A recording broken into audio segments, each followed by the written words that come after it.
key things that we find in this 11 Sarawak state elections, and the extent of the violations really goes beyond all sense of what is right and what is not right. I think that we are going to compile the reports.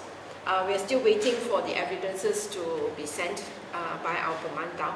But on that day itself, during the campaign period till the polling day, we have about 90 Pemantau volunteers who were mobilized in 5 hot seats. Telah, Senadin, Bawang Asan, Tasik Biru, and Batu Kitak.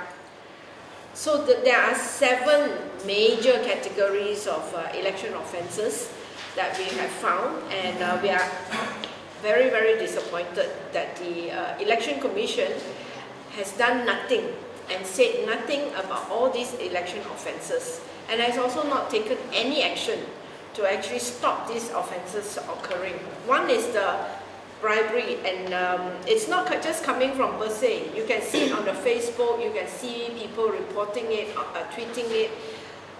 Nothing was done about it, but what we found was that, you know, serious tampering with the election through vote buying, giving money to the voters. There's an incident where a letter from Barisan Nasional to collect bantuan khas, and then and that happened in Khatibas. In Tasik Biru, voters actually confirmed that they actually received 30 ringgit. The second offence is the unauthorized expenses during the campaign period. This is actually in our election laws for state. The max expenditure is up to 100,000 per candidate, and what we have monitored really goes beyond the 100,000. The other thing that we found is the intimidation, which falls under Section 9 of the Election Offences Act. The intimidation came when Minister for Tourism, Nazri Aziz, said that if they did not vote, and this happened in Tasik Biru, for the Barisan Nasional candidate, he would not promote tourism in Tasik Biru.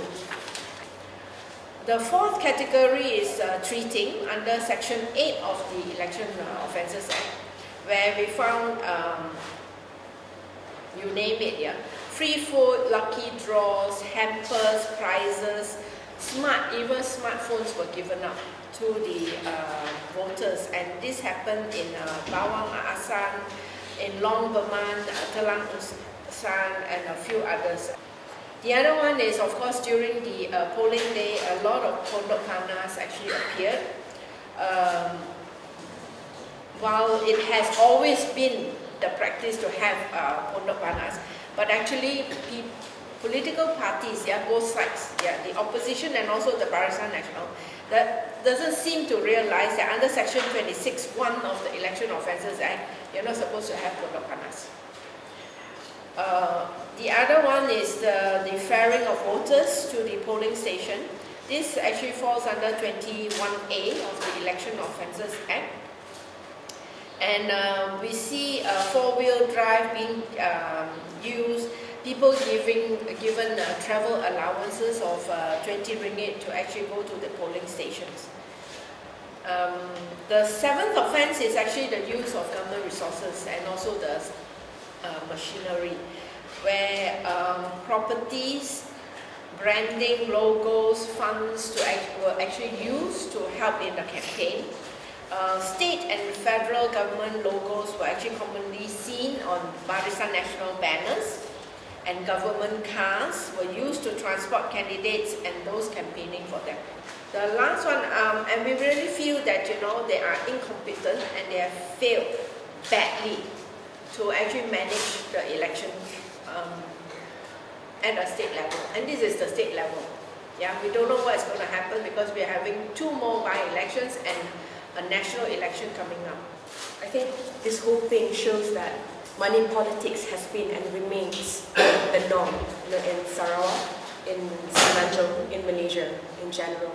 And we have to be reminded of the fact that hundreds of millions have been spent or misused by those in power. I mean, these are all this money belongs to the people. It should be managed responsibly, but no one is being held accountable for it. What they have committed throughout the election is a big crime, a grievous crime, a heinous crimes actually. But time and time again, we've seen that they've not been accountable. So what Bersih is going to do is we're going to pursue this, and we will make those who abuse their power to win the elections, to remain in power, we will make them accountable. So we will continue to remind them of this, and we're not going to stop.